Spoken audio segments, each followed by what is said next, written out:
So here we are, children, going to discuss polynomial. Very important class this is.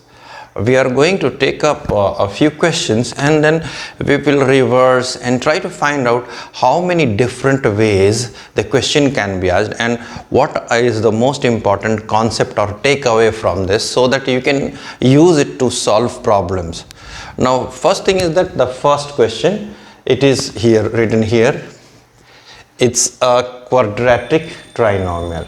Quadratic means its degree is 2, maximum power of the variable among all the term is 2, and it has got 3 terms, so it's a trinomial.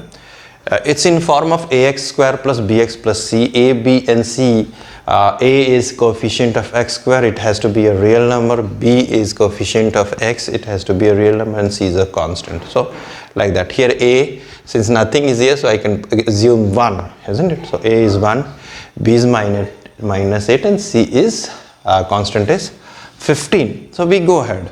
Now I try to factorize this, so splitting the middle term and so on. I think so you all will be able to do this easily. X square minus 5x minus 3x plus 15. So ultimately what do we get?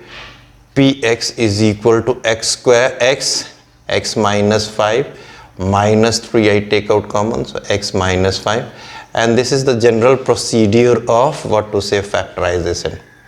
General procedure of factorization, isn't it? Now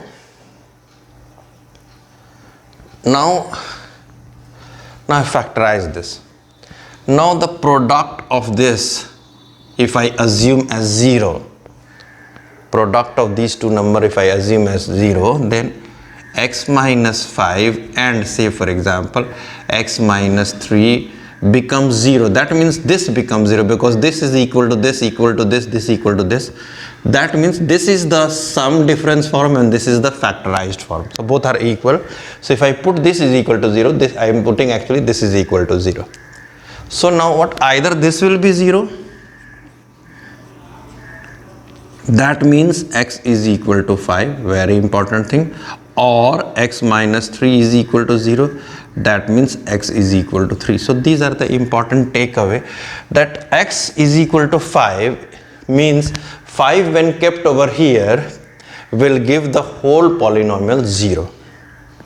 Alright, so P5 is equal to 0. P5 is equal to 0. That means if I put P5, that will become 0. So 5 and 3 are called zeros and they are written as alpha 5 and beta 3 because a quadratic polynomial may have two different zeros. So we named this as alpha and beta. We name them as alpha and beta.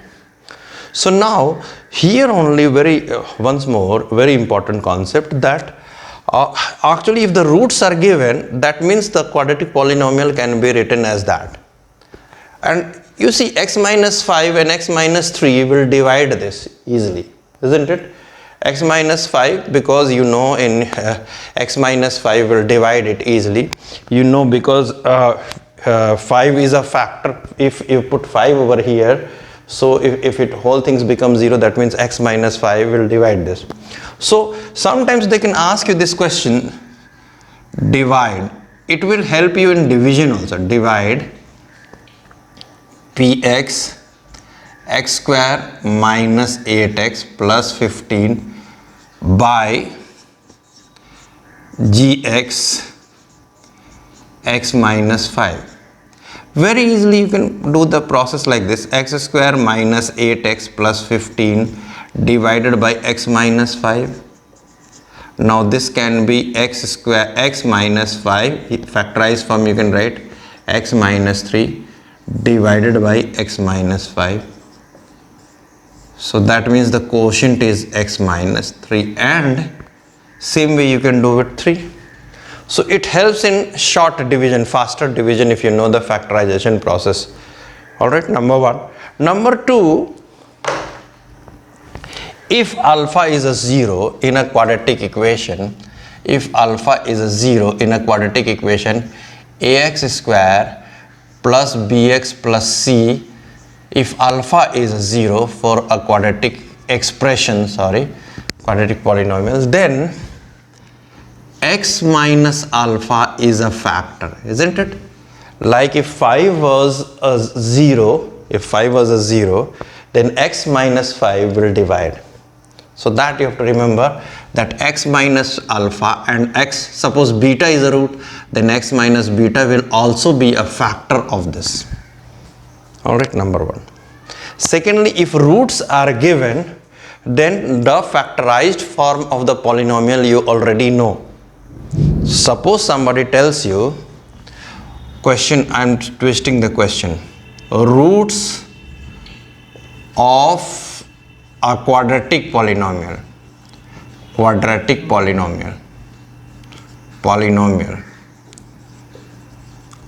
are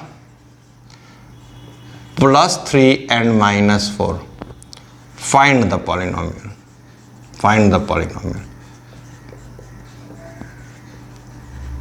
So one very simple method will be, the required polynomial, you know the formula, isn't it? You know the formula, the required polynomial in factorized form, x minus alpha into x minus beta, that is equal to x minus 3 and x minus of the formula and minus of the root, so x plus 4. Now this you get the quadratic polynomial, isn't it? But you can multiply x square minus 3x and plus 4x is plus x and minus 12. So you get the quadratic polynomial. So this is very, very important. You have to understand that this is one of the method to find out the roots.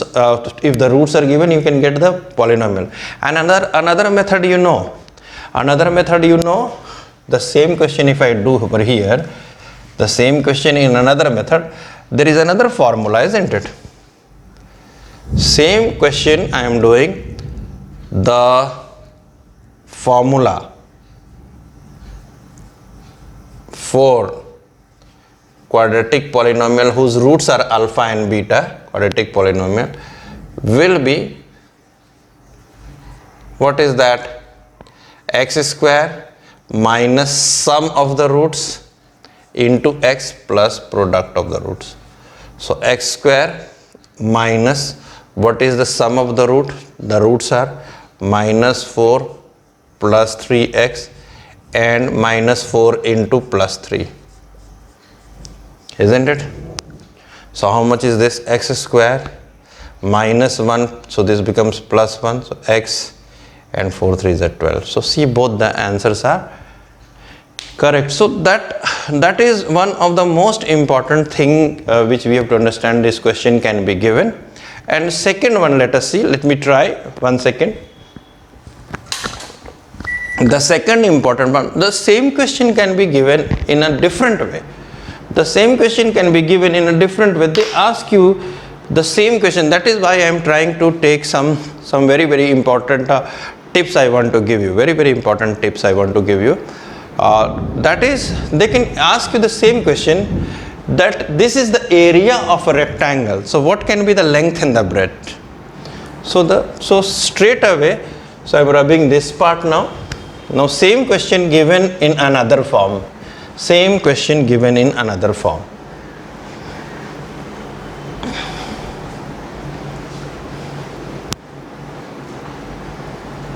question. Same question given in another form. If px is equal to x square minus 8x plus 15 represents the magnitude of area of a given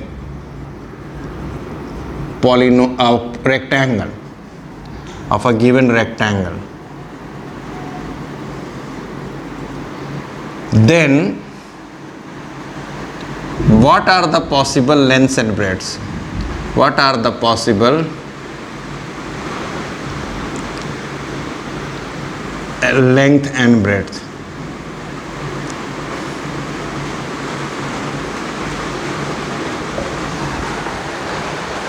So it is the same, you take the polynomial, factorize.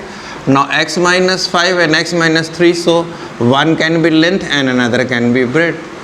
So the length will be x minus 5 units and breadth will be x minus 3 units. So different way the same question can be asked. So that is one of the things. So if alpha is a factor of a given polynomial, then p alpha should be equal to 0. P alpha means p5 means this will be 0, because if you put 5 zeros, so p alpha, if alpha is a root, so these are objective questions they will ask you. If alpha is a root of any quadratic equation or cubic polynomial, then p alpha should be equal to 0. This is the very basic of the chapter polynomial. You have to understand. Now another thing, this question, how we can do the second one. There will be lot of rain and thunderstorm in the town. So let us have a look now. Again, if gx is 4x square minus 12x plus 9, alright, gx is 4x square minus 12x plus 9. So evaluate, they will tell you, evaluate under root gx. Suppose, evaluate. This question can be asked, or prove that this is a perfect square. So what we do, we take up 4x square minus 12x plus 9 and we factorize it. So 4x square minus 6x plus 9. So this will be 2x I take common, then 2x minus 3, and here I take 3x common, then 2x minus 3,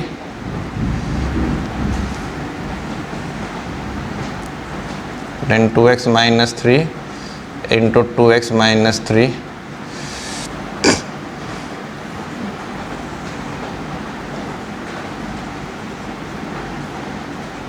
So it is 2x minus 3. So the square root has come.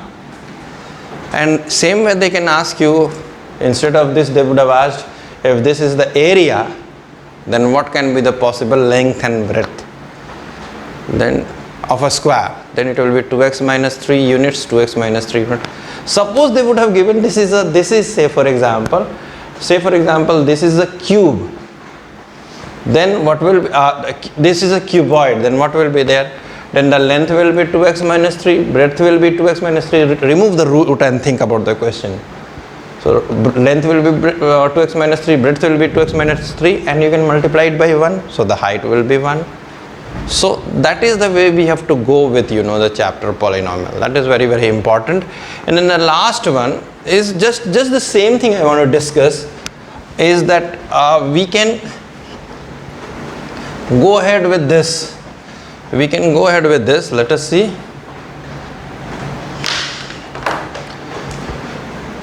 Let me rub this off now.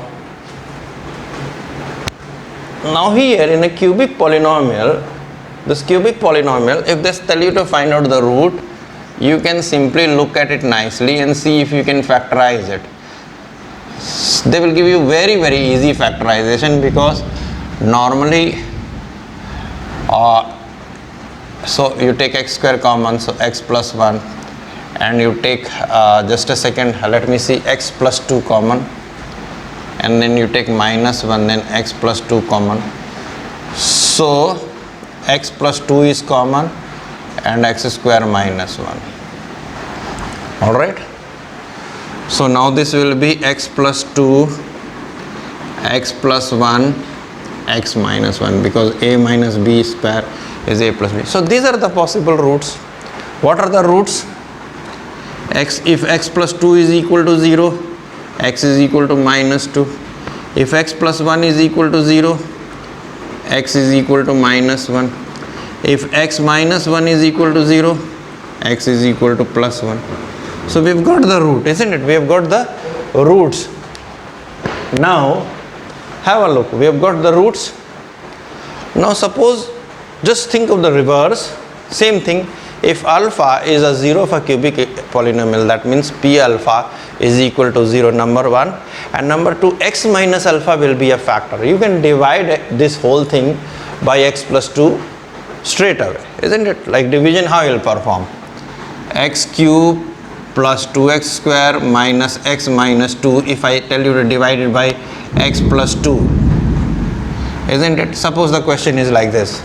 So you write the factorized form, x plus 2, x plus 1, x minus 1 divided by x plus 2.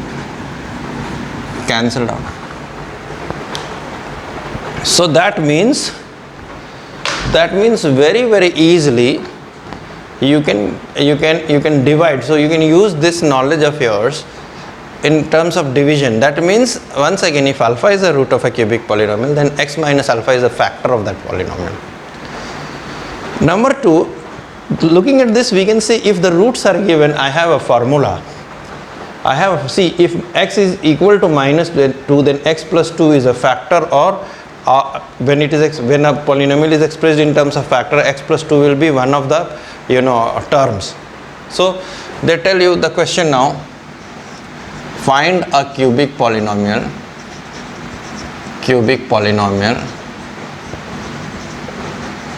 I'll give you a simple one, whose roots are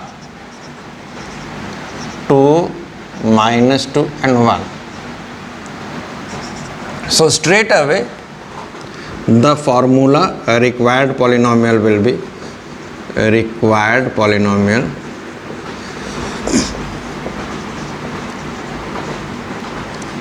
x minus alpha, x minus beta, x minus gamma. So x minus 2, this one covered, x minus 2, this one covered, and x minus 1. Now this is x square minus 4 into x minus 1, isn't it? Now this is easy, x cube minus x into 4, minus 4x minus 1 x square minus plus 4. Now this is x cube minus x square minus 4x and plus 4. And if I put 1 minus 1, okay. So this is the cubic polynomial we are looking for, and then there is formula based. If the roots are known, you can also find out the cubic polynomial like this. We will check if it is correct or not. X cube minus alpha plus beta plus gamma x square plus alpha into beta, beta into gamma plus gamma into alpha x and minus alpha beta gamma. So we put that x cube minus 2 plus 1 x square plus 2 into minus 2 is minus 4 plus minus 2 into 1 is minus 2, 2 into 1 is plus 2, x and minus 2 into minus 2 is minus 4 into 1 is minus 4. So now what happens? X cube plus x square, and then there is a minus over here, so x cube minus x square, then this is plus 2 minus 2 cancel, so this is minus 4x and this will be minus plus 4. So see, both the things, if you check, this is the same. So both the methods you can use. And also if they say that this is the volume of a cuboid, then what are the possible length and breadth and height? So the possible length, breadth and height is, you factorize, x plus 2 is length, breadth and height, or any one. That can be interchanged. So these are the basic concept in which you can solve a lot of objective questions, like if very simple, if alpha is a root, that means p alpha. If alpha is the root of px, any polynomial, then p alpha is 0, and also x minus alpha is the factor of px. So those things you have to understand. Thank you, children.